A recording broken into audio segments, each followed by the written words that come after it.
Gold prices unmoved as energy inflation surge offsets higher bond yields and Kiwi rate hike. Gold prices were little moved inside a tight trading range versus most major currencies on Wednesday as rising bond yields and interest rates were offset by fresh record highs in energy prices, spurring fresh fears of long-term inflation as European stock markets fell hard. Western government bond prices fell again, led by a sell-off in UK debt, as the wholesale cost of UK electricity leapt 40% this morning alone on what one commentator suggested was stop-loss and short-covering moves by formerly bearish traders. European gas prices also jumped yet again amid accusations that Russia is deliberately capping supplies. Gold priced in US dollars bounced $6 back to unchanged for the week so far at $1,760 per ounce. Euro gold touched 3-week highs at €1,525 before edging back €5 while Germany's DAX fell 1.9% as Berlin's bond yields hit their least negative since late June. London's FTSE 100 share index lost 1.4% as the drop in gilt prices drove the UK's longer-term borrowing costs up to multi-year highs. But strength in sterling, thanks to the UK currency offering the highest bond yields of any Western European nation, kept the UK gold price in pounds per ounce at £1,295, down by £5 from the weekend.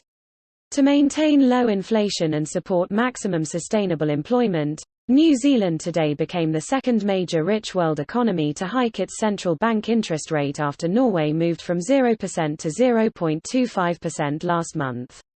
Economic uncertainty remains elevated due to the prevalent impact of COVID-19, the Reserve Bank said. But cost pressures are becoming more persistent and some central banks have started the process of reducing monetary policy stimulus.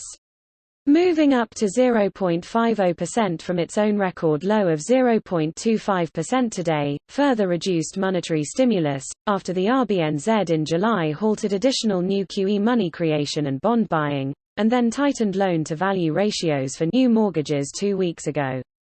But the move proved anticlimactic for the New Zealand dollar, says Reuters, with NZD recovering less than one-third road of this week's prior drop versus the US dollar to trade almost 8% below February's 3.5-year high.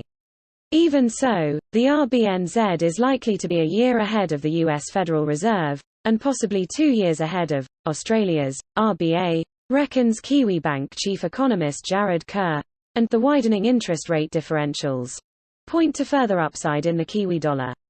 You see what is happening in Europe. There is hysteria and some confusion in the markets, said Russian President Vladimir Putin yesterday, urging a smooth transition to green energy by slowing the pace of cutbacks in investments in the extractive industries. But Gazprom is the forward arm of the Russian state's energy policy, countered Poland's Prime Minister Mateusz Morawiecki today, speaking at a meeting of EU leaders in Slovenia.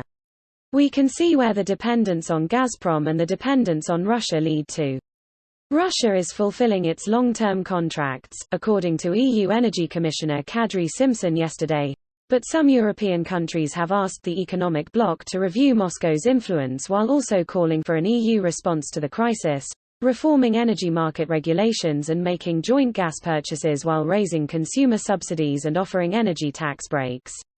Nord Stream 2 AG, the Swiss-registered division of Russia's Gazprom, still awaiting regulatory approval from the EU for its controversial gas pipeline across the Baltic to Germany, diverting supplies currently piped through Ukraine, said Monday it has begun filling the pipe as part of technical tests. Russia last year supplied 43% of the 27-nation European Union's gas imports. The UK keeps less than 2% of its annual gas demand in storage, relying on just-in-time, spot market prices and supplies versus an average 25% stored by the EU 27. In order to further increase Poland's financial security, said Warsaw's central bank chief Adam Glapiński today, we will certainly strive to increase our gold holdings, perhaps adding a further 100 tons in 2022, to the 230 tons already held, much of it stored in London bullion vaults. After repeatedly calling the idea of raising interest rates risky since early summer, Glapiński also said that the time to adjust monetary policy is approaching. The NBP will not allow the persistence of elevated inflation, and cannot exclude that the price increases caused by supply factors will prove to be more durable than we previously expected.